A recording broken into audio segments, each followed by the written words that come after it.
What to do when your last hope of help betrays you?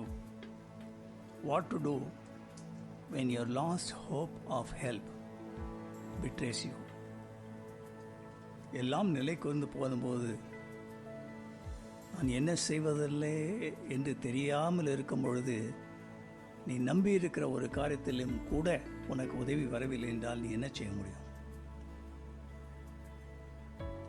ஆதியாகமம் 40:23, Genesis chapter 14:23. ஆனாலும் பானபாத்திரக்காரன் தலைவன் யோசேப்பை நினையாமல் மறந்து போனான். இந்த யோசேப்பை பற்றி நிறைய படிச்சிட்டோம். இந்த வசனம் மட்டும்தான் எடுக்கிறேன். இப்போ இன்னொரு வாட்டி யோசேப்பு உள்ள போல. ஆனால் அவன் வாழ்க்கையில் பார்த்தீங்கன்னா தப்பு செய்யாத ஒரு காரணத்தினால அவனை ஜெயிலில் போட்டாங்க. அவன் எங்கேயுமே போத்திபாருடைய மனைவி பற்றி அசிங்கமாக பேசலை. இந்த பானபாத்திரக்காரன் தன்னுடைய ட்ரீம்ஸ்னால வெற்றி பற்றி வெளியே போகும்பொழுது அவர் கார்த்தி சொல்லுகிறான், எகிப்து தேசத்திற்கு நான் வர வேண்டும் என்று வரவில்லை, என்னை களவாய் கொண்டு வந்தார்கள். இந்த டஞ்சனிலே இந்த சிறையிருப்பில் இருப்பதற்கு நான் எந்த விதமான பெரிய தப்பை செய்யலை. அதனால் நீ ராஜாட்ட சொல்லி என்னை விடுவீன்னு. ஆனால் வேதம் என்ன சொல்லுகிறது?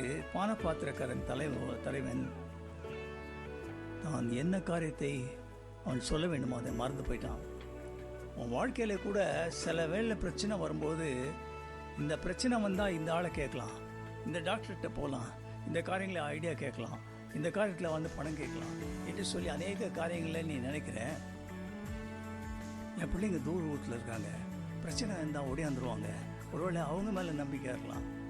ஆனால் உன்னுடைய வாழ்க்கையிலே அப்படி நீ நம்பிக்கை இருந்த ஒரு காலத்திலே அந்த இடத்துலேருந்தும் உனக்கு நம்பிக்கை வரல.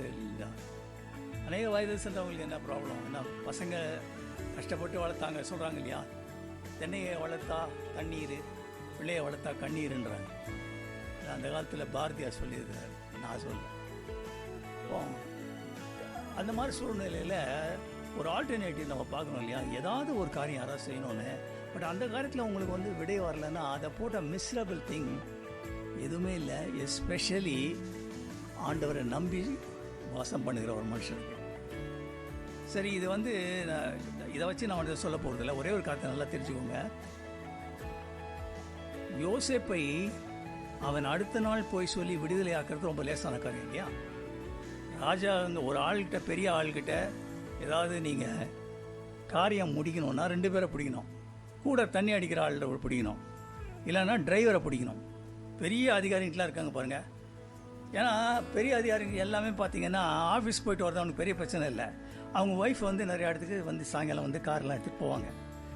அதனால் டிரைவர் மாதிரினாக்க ஏதாவது சொல்லிவிடுவான்னு சொல்லிட்டு, சார் இந்த ஆளுக்கு ட்ரான்ஸ்ஃபர் கொடுத்துருவாங்க. அப்போது இவன் சொன்னதை கேட்டு அவன் விடுதலை இருந்ததான்னா யோசிப்பு தப்பிச்சு போய் மீண்டும் ஆடு தான் மேய்ச்சிருப்பான். ஒரு பிரதானியாக அவன் மாறி இருக்க முடியாது. ஒரு ஆமேன்னு சொல்லுங்களேன். அப்போது சம்டைம்ஸ் நீ நினைக்கிற நினைப்பு நடக்கலை. அதுக்கு காரணம் என்னென்னா, maybe God is got a better thing for you. அப்போ பார்த்தீங்கன்னா ஆண்டவர் என்ன சொல்கிறாரு, எப்ராயிமை நான் கைப்பிடித்து வழி நடத்தினேன், ஆனால் நான் தான் அவனை வழி நடத்தினேன்னு தெரியாத போச்சு. Miserable thing, right? ஒரு பையன் இருக்குது, டைப்பர் கூட அந்த காலத்தில் இப்போ மாதிரி டைப்பர்னு இருக்குது. அந்த காலத்தில் கந்த துணி வச்செல்லாம் கட்டி உன்னை ஆளாகியிருப்பாங்க. இப்போ என்னடானா நீ என்ன நினச்சின்னு இருக்கிற, உலகத்தில் நீ தான் பெரிய ஆள். ஸ்புட்னிக்கில் போய் இப்போ தான் இறங்கின மாதிரி நினைக்கிறேன். ஆண்டவர் சொல்கிறாரு, ஆனாலும் நான் தான் அவனை குணமாக்குறதுன்னு தெரியாத போனானா. சரி, இந்த எப்ராயிமை பற்றி அப்புறம் வருவோம். அப்போ ஆண்டவர் உன்னுடைய வாழ்க்கையிலே நீ நீண்ட நாட்கள் வாழணும்னு நினைக்கிறார். ஆனால் சில வேலைகளிலே, திருமணங்களிலே, வேலைகளிலே, பொருளாதார ரீதியாக, குடும்ப ரீதியாக சில அழிமாற்றங்கள் வந்துவிடும். அப்போ பார்த்தீங்கன்னா மனுஷன் நெக்ஸ்ட்டு என்ன பண்ணுவான்னா, டக்குன்னு சொல்லிவிட்டு ஏதாவது ஒரு சொல்யூஷன் இதுக்கு நம்ம பண்ணணுமே இல்லையா? அப்போ அப்படி இருக்கிற சூழ்நிலையில் நம்ம என்ன செய்யணும் அதை தான் சொல்லிக் கொடுப்போம். ரைட்? நல்லா கவனிங்க.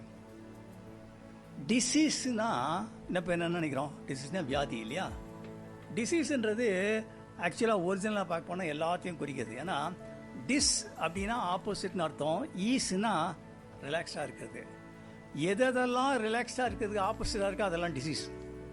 இப்போ வந்து அதை வந்து வியாதி ஆகிட்டாங்க இருக்கட்டும். அப்போ நம்மளோட வாழ்க்கையில் சில வேளைகளிலே சில ஆப்போசிட் காரியங்கள் வந்து நம்முடைய நிம்மதியை கெடுக்கிற காரியங்களாக இருந்தால், நீ வந்து நினச்சிருக்கிற அந்த லாஸ்ட் ட்ரம்ப் கார்டுன்னு சொல்லுவாங்க, அந்த காலத்தில் நான் கார்ட்ஸ் விளையாடும்போது சொல்லுவாங்க ட்ரம்ப் கார்டு போட்டேன்டான்னு. அந்த மாதிரி ஒரு ட்ரம்ப் கார்டை வச்சுருந்தா அதுவும் 3 நாள் முடியலன்னா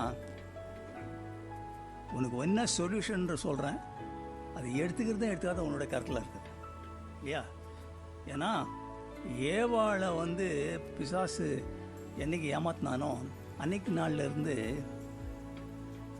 ஏவாள் வந்து ஏய் God I don't want to you காட்னு சொல்லலாம். ஃப்ரீ வில் வந்துடுச்சு. அதுக்கு முன்னால் அவள் சொல்லியிருக்க மாட்டா. அதனால தான் பார்த்தீங்கன்னா இன்றைக்கி எத்தனை பேர் கம்யூனிஸ்ட் கண்ட்ரியே இருக்குது. ஆனால் அவனுக்கு உள்ளாக இருக்கும் காடுன்றது உள்ளே இருக்கும். இப்போ இந்த பாருங்கள், இந்த காடு கீடுனா ஊன்றாங்களா இல்லை, அவனுக்குலாம் பார்த்தீங்கன்னா உள்ளுக்குள்ளே பயம் அவனுக்கு தான் ஜாஸ்தி இருக்கும். கடவுளை பற்றி என்ன பண்ணிவிடுவாரோ, திடீர்னு வலிச்சதுன்னா ஐயோ கடவுள் வந்துட்டாரா என்னடன்னு. ஆமாம், ரஷ்யா தேசத்தில் ஆளுங்களெல்லாம் நிற்க வச்சு ஒரு 100 பேர் நிற்க வச்சு கதவை திறந்து ஒருத்தனை உள்ளே விட்டாங்க. அங்கே போனீங்கன்னா கோரமாக ஒரு ப்ரூட்டலி அடித்த ஒரு ஆள் நிற்க வச்சுருக்காங்க. ஒருத்தனாக விட்றாங்க. அவன் ஒருத்தனாக கம்ப்ளீட்டாக வந்த உடனே உடனடியாக என்ன தெரியுமா அவன் சொல்கிறான், நான் வெளியே வரான். கதவு திறந்துட்டு உள்ளே வந்தோடனே அதை பார்த்துட்டு ஓ மை காடுன்றான். இவன் கம்யூனிஸ்ட்டு எங்கே அந்த காடு, அவன் உழுவில் இன்ஸ்டிக்டே அவன் காடு. அந்த மனிதன் தேவனுடைய பிரசன்னத்தில் தான் படைக்கப்பட்டான். அந்த பிரசன்னம் நமக்குள்ளே இருக்கும். நீ அதை எடுத்துக்கிறதே அவனுடைய கருத்தில் இருக்குது. Right, quickly we move on. இப்போது 3 காரியங்கள் சொல்ல போகிறேன். இன்டென்ஷனாக சில காரியங்கள் சொல்லிகிட்டு இருக்கேன். அகசியான்னு ஒரு ராஜா இருந்தான், ஒரு விதர் வாஸ்தர். அகசியா ராஜா இருந்தால் ஆகாபுடைய ஒரு சன். ஆகாப்ன்றவன் அவங்க அம்மா வந்து ஏசபேல் இல்லையா? அப்போது ஆகாபு வந்து ஒரு பாலித்திஸ்டிக் கிங். எல்லாம் எம்மதம் சம்மதம், ஜெகவாதேவனா என் சத்திகேசின்னு சொல்லுவான். அங்கே போனால் வேகலாம். சரி, இந்த ஆள் என்ன பண்ணால் ஒரு நாள் வேதம் சொல்லுகிறது கிராதி வழியாக ஏறி வழிக்கு விழுந்தான். கிராதினா லாட்டிஸ்ன்னு போட்டிருக்கு இங்கிலீஷில். லாட்டிஸ்ன்ற பார்த்தீங்கன்னா பால்கனி மேலே ஒரு ஷேட் மாதிரி வரும். அவன் ஏன் அந்த மேலே போகணுன்னு நினச்சான்னு தெரில. அவன் ஏறின வழி சரியில்லையான்னு தெரில. ஏதாவது ஒரு யங்காக இருக்கிறேன்னு ஓல்டு ஆகிட்டு கூட ஏறினான்னு தெரில. அது உடச்சிக்கின்னு விழுந்துருச்சு. ஸோ மல்டிபிள் ஃப்ராக்சராக இருக்கும்னு நினைக்கிறேன். ஸோ அதனால் குடும்பமில்ல. உடனே என்ன சொல்கிறான், அவங்க ஆளை கூப்பிட்டு நீ போயிட்டு எக்ரோன்ற ஒரு தேவன் இருக்கான், நான் வாழ்வனா சாவனா என்று சொல்லி கேட்டுவா அப்படின்னு. அப்போ ஆண்டவர் வந்து தீர்க்கதரிசி அப்படியே உட்காந்து ஜோம் பண்ணிக்கிறான். அவன் சொல்கிறாரு, பாரு ஒரு ஷர்ட் போட்டுன்னு வருவான், அந்த ஆள்கிட்ட சொல்லு, அந்த ஆள்கிட்ட சொல்லி இது மாதிரி அவன் ஏறின அவனுடைய பாஸ் செத்து போயிடுவான் அப்படின்னு சொல்லு. ஏன்னா நான் வந்து தேவனை யெகோவா தேவன் தான் அவனை வச்சு உட்கார வச்சுருக்கேன். என்னை தேடின்னு இன்னொரு விக்கிரத்துக்கு போகிறானே அவனை, அதனால் அவனை ஆஃப் பண்ண அதே மாதிரி செத்து போயிட்டான்.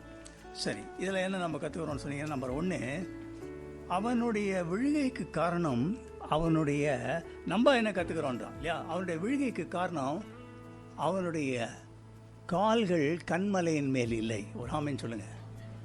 தாவீது சொல்கிறான்ல, he lifted me up from the miry clay, kept my foot upon the rock clay and gave me a new song in my heart. இல்லையா? உடையான ஸ்டேட்லேருந்து கண்மேல் மேலே வச்சார் இல்லை. 2வது பார்த்தீங்கன்னா, மனுஷனுடைய நடைகள் கர்த்தரால் உறுதிப்படுத்தப்படும். அதனால் நீங்கள் அந்த லாட்டிஸில் ஏறினாலும் விழமாட்டேன்னு சொல்ல, அவனை பற்றி நம்ம தெரிகிறோம். 3வது பார்த்தீங்கன்னா, நெக்ஸ்ட் ஹையர் லெவலுக்கு போகிறதுக்கு அவனுக்கு தெரியாமல் ட்ரை பண்ணிட்டான். நம்ம வாழ்க்கையில் கூட அப்படி தான் நினைக்கிறோம். நம்மலாம் ஒரு லெவலுக்கு வந்துட்டோம், ஏன் இவர் தான் பவர் மிஷின் நடத்துகிறார், நம்ம அடுத்த லெவலுக்குலாம் போய் அதுக்கு அடுத்த லெவலில் இருக்கோம். அடுத்தது பார்த்தீங்கன்னா, டெஸ்டினி ஹெல்பர்ஸை அவர் கூட யாராவது ஒரு ஆள் கூப்பிட்டு போயிருக்கலாம் இல்லையா? அது எடுத்து கூட்டிகிட்டு போகல. அதான் பிரச்சனை. ஒரு பக்தன் என்ன பாடுறான் பாருங்கள், என் கால்கள் சறுக்கி நான் விழும்போது கரம் பிடித்து தாங்கிய நேரே உம்மில் நான் அன்பு கூறுவதால் நாதா உன் சுத்தமே. என்ன சொல்கிறான், ஆண்டவரே சத்தியம் கால் சறுக்குது ஆண்டவரே, ஆனால் என் கரம் பிடிச்சி நீங்கள் தான் தாங்குறீங்க. ஒரு பழைய எஃப்எம்பிபி பாடல் நீங்கள் கேட்டிருக்கீங்களான்னு தெரில. அப்போது கால்களில் கொடிய வேதனை வந்தது. ஆசா என்று சொல்லப்படுவான ராஜா நல்ல ராஜா, நீங்கள் அது வரைக்கும் பாருங்கள் நல்லா இருக்கான். அவனுக்கு லாஸ்ட் இதில் கிறுக்கு பிடிச்சிச்சு. ஒரு வார்த்தை ஒரு ஆர்மி கிட்ட போய் சண்டை போடுன்னா போடல, அவன் தப்பிச்சு போயிட்டான். அடுத்தது பார்த்தீங்கன்னா காலில் வியாதி வந்தது. ஆசா தன்னுடைய வியாதிகளிலே பரிகாரிகளை தேடினான். இவங்க ஊரில் பக்கத்து ஊரில் எப்பிராயிமை நான் கைப்பிடித்து வழி நடத்தினேன், ஆனால் நான் தான் அவனை வழி நடத்தினேன் என்பதை அறியாமல் அவர்கள் அந்நிய தேசத்திற்கு போய் அந்த இடத்திலே குணமடைய வேண்டும் என்று நினைக்கிறார்கள். எரேமியா சொல்றான், அவனே சொல்றான் பாருங்க. ஆண்டவர் அவன்கிட்ட கேட்கிறாரு, எரேமியா, இஸ்ரவேலிலே ரண வைத்தியன் இல்லையா? கீலேயாத்தில் பிசின் தைலம் இல்லையா? இருக்கு இல்ல. ஏன் அப்போ நம்முடைய குமார்த்தி ஜெருசலேம் குமார்த்திக்கு ஏன் அவளுக்கு குணம் மாட்டான்னு கேட்குறான். அப்போ வாழ்க்கையில் your approach to the problem is very important. You are going to take God or reject God. It's up to you. Right? ஏன்னா சில பேருக்கெல்லாம் பார்த்தீங்கன்னா என்னென்னா, பைபிள் ஒரு பயங்கரமான வார்த்தை இருக்குது. அது என்னென்னா, தண்டனைக்கு துர்க்கிரியைக்கு ஏற்ற காரியங்கள் தண்டனையாக உடனடியே வராதபடியினால் மனுஷனுடைய இருதயம் அவனுக்குள்ளாக தவறு செய்வதற்கு துணிகரம் கொண்டிருக்கிறது. Because of the fact that God is lenient to you and graceful to you, you think that you are a great guy and you can do anything and get away with that. No. சரி, அடுத்தது பாருங்க. இது முதல்ல என்ன சொன்னோம், உனக்காக எடுக்கிற முடிவுங்க. எதுக்கு லாஸ்ட்டாக உனக்கு எல்லா ட்ரம்ப் கார்டெலாம் போயிடுச்சு, ஆண்டவர் காலை பிடிக்கணும். அதுக்கு வழி இல்லாமல் இருந்தால் சில பேர் சொல்கிறாங்க தேசம். ரெண்டாவது பார்த்தீங்கன்னா, ஆண்டவர் எனக்கு உதவி செய்தாரும் செய்யலனாலும் பரவாயில்ல, நான் ஆசான் டுடே ஆண்டவருடைய எல்லா விதமான ஆசீர்வாதங்களை கொள்கை ரீதியாக ஏற்றுக்கிறேன் அப்படின்றான். இது யாருன்னு சொன்னீங்கன்னா ஆபகுக். ரைட்? ஆபகுக் இது பேர் என்ன சொல்கிறாங்கன்னா பேரடைம் ஷிஃப்ட்டுன்றாங்க. இந்த பிஸ்னஸில் ரொம்ப காமன் வேர்டு இல்லையா, பேரடைம் என்டர்ப்ரூனர், பேரடைம் ஷிஃப்ட். அவன் திங்கிங் பேட்டர்னே மாற்றிட்டான். அவன் சொல்கிறான் ஆண்டவர்கிட்ட, சார் உங்கள் ஊரில் என்ன சார் இருக்குது, இந்த பைபிளெல்லாம் பேஸ்டாக நினைக்கிறான். துன்மார்க்கன் வந்து நீதிமான் அடிக்கிறான், நீங்கள் எல்லாம் பார்த்து சும்மா இருக்கீங்க ஆண்டவர். அவனை கூப்பிட்டாருங்க, வந்து சொன்னார் ஆண்டவர் பார், சும்மா இஷ்டத்துக்கு பேசாத, ஒவ்வொரு வாக்குத்தத்தத்துக்கும் ஒரு நேரம் இருக்குது. For every word that I give it you there's a time for that, only in the right time it will get fulfilled அப்படின்றாரு. உடனே அவன் ஒரே பால்ட்டி அடிச்சிட்டான். அடிச்சு என்ன சொல்கிறான், அத்திமரம் துளிர விடாமல் போனாலும் திராட்சை செடிக்கல்லால் போனாலும் தொழுவத்திலே மாடு இல்லாத போனாலும் கத்திரகோள் நம்பியா இருப்பேன்ட்டான்.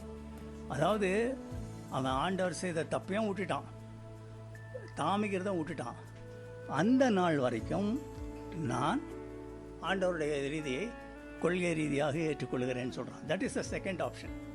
ரைட்? இப்போ பாருங்கள், நான் புதுசு காரியங்க சொல்லணும்னு சொல்கிறேன். இந்த வசனம் நிறைய பேர் வாசிப்பீங்க இல்லையா, அத்திமரம் துளிர் விடாமல் போனாலும். சரி, அத்திமரம் துளிர் விடாமல் போனாலும்ன்றது இஸ்ரேல் தேசத்தில் அத்திமரம் is one of the food, staple food. பல விதங்களிலே அதை யூஸ் பண்ணுறாங்க. அப்போ அத்திமரம் துளிர் விடாமல் போனாலும் உணவு இல்லது, when there is no bread. அடுத்தது பார்த்தீங்கன்னா, ஒலிவ மரம் பலனற்று போனாலும், ஒலிவ மரம்ன்றது சக்குலண்ட், இலைங்கெல்லாம் சக்குலண்ட்டாக இருக்கும். ஒவ்வொரு வீட்லேயும் ஒலிவ மரம் அரைக்கிறதுக்கு ஒரு மாவுக்கல் மாதிரி வச்சுருப்பாங்க. இன்றைக்கும் வச்சுருக்காங்களா? அந்த அவங்களுக்கு கொஞ்சம் காசு வரும்போது அந்த இடத்துல எடுத்துகிட்டு வந்து அரைச்சி அதில் எண்ணெய் எடுத்துகிட்டு போயிட்டு கொடுத்துருவாங்க. ரெண்டு காரியம் பார்த்துட்டோமா? அத்திமரம் துளிர் விடாமல் போன உணவு இல்லை, ஒலிவ மரம் பலனற்று போனாலும் சம்பளம் இல்லை. திராட்சை செடி கனி கொடாமல் போனாலும், ரைட்? அப்படின்னா என்ன அர்த்தம்னா, குடிப்பதற்கு ரசம் இல்லை. அவங்க அந்த வைன்ன்றது இன்டாக்சிகேட்டிங் ட்ரிங்க் கிடையாது. யா, அவர் என்னமோ ஒரு பேச்சுலர் அப்படி சொல்லிட்டாரு, ஒரு வேலை வரலன்னு. அது ரொம்ப கஷ்டமான காரியம். அடுத்தது பாருங்க, கிடையில் ஆது முதலட்டாலம்னா it means limitation, stagnation, no multiplication. ஆடு தான் மல்டிப்ளை ஆகிட்டே இருக்கும். அதில் தேவையில்லாத ஃபீமேல் ஆடு, தேவையில்லாத எக்ஸ்ட்ரா இருக்கிற 10 பெட்டைக்கு ஒரு ஆண் வச்சுட்டு மீதி இருக்கிற கோட் அந்த மேலே விற்றுருவாங்க. அப்போது அது மல்டிப்ளிகேஷனில். நாலாவது பார்த்தீங்கன்னா, தொழுவத்திலே மாடு இல்லை. மாடை உடனே விற்க மாட்டாங்க. ஒரு 20 மாடு வரும்போது விற்பான், அதை வர காசு வச்சு பொண்ணு கல்யாணம் பண்ணிடுவான். இப்போ இந்த 5 காரியங்கள் இல்லைன்ற இன்னொரு வாட்டி சொல்ல கேளுங்க. அத்திமரம் துள்ளி விடாமல் போனாலும் உணவில்லை, ஒலிவ மரம் பலனற்று போனாலும் சம்பளம் இல்லை, திராட்சரசி கனி கொடாமல் போனாலும் குடிப்பதற்கு ரசமில்லை, கிடையில் ஆறு முதலற்றாலும் there's no multiplication, limitation, stagnation, தொழுவத்திலே மாடு இல்லாமல் போனாலும் bank account and fixed deposit இல்லை. மாடு வந்து ஃபிக்ஸட் டெபாசிட் மாதிரி. yet I will trust in the Lord. எது வந்தாலும் ரைட்டு. இந்த இது இல்லை, உணவு இல்லை, சம்பளம் இல்லை, குடிப்பதுக்கு ரசம் இல்லை, no multiplication, bank account fixed deposit இல்லை, இது இல்லாத நான் ஆண்டவரே நான் மகிமையாக இருப்பேன். அல்லேலூயா. மூணாவது என்னென்னா, என்ன ஆட்சி கடைசியில் என்னங்க மொத்தம் என்ன சாக போகிறேன், ரைட்? அது இன்னைக்கு செத்தானே ஆண்டவன் வந்து செத்த போது அவன் கூட்டின்னு போய் மேலே விட்டார்னா ரைட், அதான் ரொம்ப முக்கியம் இல்லையா? உன்னுடைய ஃபேத் வந்து கண்டிஷனாக இருக்கக்கூடாது. இதை செய்யுங்க ஆண்டவர், அது செய்கிறேன், அது செய்கிறேன், இதை செய்கிறேன்னு சொல்லாதீங்க. இல்லையா? சாத்ராக் மேஷாக் ஆபேத்நேகோலாம் என்ன பண்ணாங்கங்க, ரைட்? என்ன வேணால் செய், நான் ஆராதிக்கிற தேவன் தப்பிக்க வல்லவராக இருக்கு.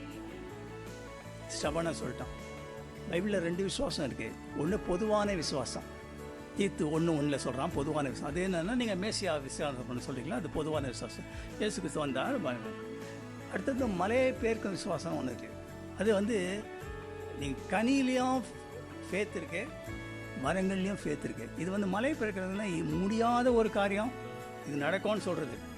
ஜப்பான் தேசத்தில் ஒரு அம்மா வந்து ஒரு ஆர்ஃபனேஜ் வச்சுருந்தாங்க. ரொம்ப எக்ஸ்ட்ரீம் பிளேஸு, வெயிலே வராது அவங்க இருக்க இடத்துல. அது பின்னால் வர ஒரு மலை வேறு இருந்தது. அப்போ நிறைய அந்த பிள்ளைங்களுக்கு ஷயரோகம் வந்துருச்சு, டிபி. அப்போ அது அமெரிக்காவில் போய்ட்டு கொஞ்சம் மருந்தெல்லாம் வாங்கிட்டு வரணுன்னு அவங்க போனாங்க. ஆனால் ஒவ்வொரு நாள் காலையிலையும் அவங்க இது அந்த ஆர்ஃபனேஜ் பெயர் வைக்கும்போது எல்லாரையும் கரங்களை உயர்த்தி அந்த மலையை போன்னு சொல்லி கொடுப்பாங்க விசுவாசத்தில். அது போவே இல்லை. இவங்க போயிட்டு 6 மாதம் கழிச்சு வந்தாங்க. வந்துட்டு ஏர்போர்ட்டில் வந்த உடனே சொன்னாங்க, இந்த ஆர்ஃபனேஜ் போனோம், அது பக்கத்தில் ஒரு மலை இருக்கும். அது இருக்குமா அந்த ஆர்ஃபனேஜ்? மலை இல்லைம்மாங்க. இல்லை சார் மலை இருக்குது சார். நாங்கள் அதுதான் விஷயமாக தான் போகிறோம், மலை விஷயம் தான் போயிட்டு வந்திருக்கேன். இல்லவே இல்லை, நீங்கள் வாங்க, இல்லைன்னா எனக்கு காசு வேணான்னு. நேரம் வந்து இறங்கி பார்த்தா மலையே இல்லை. அவங்க கவர்மெண்ட்டில் அந்த இடம் ரொம்ப முக்கியமான இடம் அப்படின்றனால வந்து இந்த அம்மா போன பிறகு செலக்ட் பண்ணி 2 நாளில் புல்டோசர் அடித்து கம்ப்ளீட்டும் பாலகரில் எல்லாம் எடுத்துட்டாங்க. இது உண்மையாக நடந்தது. ரீல் மாதிரி இருக்கா கேட்குறதுக்கு? நமக்கு எல்லாம் ஒரு மாதிரி பார்க்குறீங்களா? சரி, ஓகே. அப்போது நம்முடைய வாழ்க்கையில் ஆனால் சில இதெல்லாம் நம்ம சொல்லும்போது ரெடிகுலஸாக இருக்கும். ஒரு ஆள் ஒரு மந்திரி என்ன பண்ணுவாரான், எதுக்கும் ஆலையிலேயே சொல்லுவாரான், எல்லாம் எதுக்கும் ப்ரைஸ் காட் சொல்லுவார். ஒரு நாள் ராஜா சொன்னான்னா, என் கையில் ஒரு அடி போட்டு ஒரு விரல் போயிடுச்சு, அதான் நான் நீ பார்க்கல, யாரும் பார்க்க விரும்பலை, அல்லேலூயா அப்படின்னு நான் வா இந்த ஆள் போச்சு உள்ளே போடு. ஏன் ஒரு ராஜா என் காரை போச்சு அல்லேலூயா சொல்கிறேன் அப்படின்னு. சரி, முடிஞ்சு போச்சு எல்லாம். அவன் உள்ளே இருக்கிறாரு, அல்லேலூயா சொல்லிட்டு. இவர் வேட்டைக்கு போனார். வேட்டைக்கு போன உடனே பார்த்தீங்கன்னா அந்த காட்டு மிராண்டிங்க பிடிச்சிட்டாங்களா. அவங்கள பிடிச்சிட்டு அவரை பலி செலுத்த போகிறாங்க. எல்லாம் வச்சுட்டாங்க. லாஸ்ட்டில் ஒரு பெரியவர் வருவாராம்.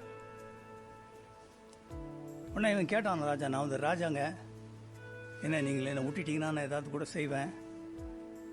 நான் கேள்விப்பட்டேன் சார், இப்போ எல்லாம் நீங்கள் போய் அமெரிக்காவிலலாம் படிச்சுட்டு வரீங்களான்னு. அங்கே நான் ஆமாங்க, அமெரிக்காவில் படிச்சுட்டு வராங்க. முந்தி வெறுங்கையில் சாப்பிடுவோம், இப்போ போர் கன்சூலில் சாப்பிட போகிறோம், வேறு ஒன்றும் இல்லை. ராஜா படுத்துன்னுக்கிறாரு. பெரிய தலைவர் வந்தார். அப்படியே பார்த்தாரு, கோபமாக பார்த்துட்டு, இந்த ஆளை எடுத்து கொடுங்க அப்படின்னாரு. எல்லாம் அவுத்து விட்டாங்க. அப்போது இவன் கேட்டான், நான் ஏன் சார் எடுத்து விட்டாங்கன்னு. நரபலி செலுத்தும் போது சரீரத்தில் ஒரு அங்கத்தில் குறைவு இருக்கக்கூடாது. உங்கள் ராஜாவுக்கு கை இல்லை, அதனால் ரிலீஸ்ட் போகணும். ஒரு அல்லேலூயா சொல்லி ஓடி அந்த முதல்ல போய் சொன்னான், அல்லேலூயா வழியே வா, அல்லேலூயா நீ தான் வா, உனக்கு கோல்டு சில்வர்லாம் கொடுக்குறேன் அல்லேலூயான்னு. அதான் சரி. அப்போது கடைசியில் பாருங்கள், 1 மணி நேரத்தில் அந்த மாகாணம் முழுவதும் இருக்கிற மக்களுக்கு சொல்லிட்டான், இது உங்களுடைய தெய்வம் தாண்டா, தெய்வம் தான். யோசிக்காதீங்க. வேறு யாராவது அகேன்ஸ்டாக இது பண்ணிங்கன்னா எல்லாம் அவங்க வீட்டை இடித்து போட்டுரும். இப்போ சில வேளைகளிலே ஆண்டவர் சில காயின் மூத்தம் நகர்த்துவார். நான் யோசித்து பார்த்தேன், இந்த எஸ்தர்ன்ற பொண்ணுக்கு அவங்க அப்பா அம்மா போன போது ரொம்ப பிட்டிபிள். ஒரு 10 வயசு பொண்ணு அப்பா அம்மா இல்லைன்னா எப்படி இருக்கும் இல்லையா? அவங்க அப்பா அம்மா இருந்திருந்தான்னா இது மாதிரி ராஜா வந்தான்னு மொத்தக்க சொன்னான், நான் இந்த மாதிரி ஒரு லேடியில் ஒன் பண்ணேன். அட போயா, ராஜாவுக்கு 1000 பேர் இருப்பாங்க, என் பொண்ணு எடுத்து விட்றேன். இந்த ஆள் ஒரு சின்ன ஒரு கிளார்க்கு பார்த்து கட்டி நான் நல்லா இருக்கட்டும் அப்படின்னு சொல்லி விட்ருப்பான். அவன் வந்து ராஜாக்கா வந்திருக்க மாட்டான். அவங்க அப்பா அம்மா காலி பண்ணி, அங்கே பார்த்தீங்கன்னா வஸ்தியை காலி பண்ணி, அந்த இடத்துல போய் வந்து செக்குன்னு வச்சு ஆண்டவர் ஆமானை காலி பண்ணி இஸ்ரவேலரை விடுவிச்சிட்டார். அவருக்கு ஹல்லேலூயா சொல்லுங்கள். ரைட்? அப்போது ஆண்டவர் நீ காயின் ரவத்துக்கு முன்னால் அவர் காயின் நகர்த்திடுவார். அவர் முன்னால் போவார், பார்த்துக்குவார், நான் பண்ணேன். ரைட்? ஏன்னா நிச்சயமாக சொல்லியிருப்பார் இல்லையா, எந்த அப்பானாலும் சொல்லியிருப்பாங்கல்ல. ஒரு ஆள் வாதியார் கிளாஸ் எடுத்துருந்தாரான், லோயர் செகண்டரி.